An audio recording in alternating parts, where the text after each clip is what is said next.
Price lot. ஒரு கிறிஸ்டினை தான் marriage பண்ணணுமா, மற்ற மதங்களுக்கு மேரேஜ் பண்ணக்கூடாதுன்றதை பத்தி உங்களுக்கு புரியுற மாதிரியே சிம்பிளா சொல்றேங்க.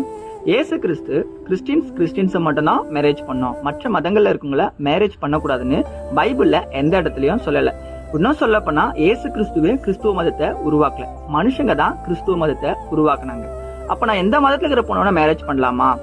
ஆண்டவராகிய இயேசு கிறிஸ்து சொல்றாரு, அந்நிய நோக்கத்தோடு உறவாடக்கூடாதுன்னு.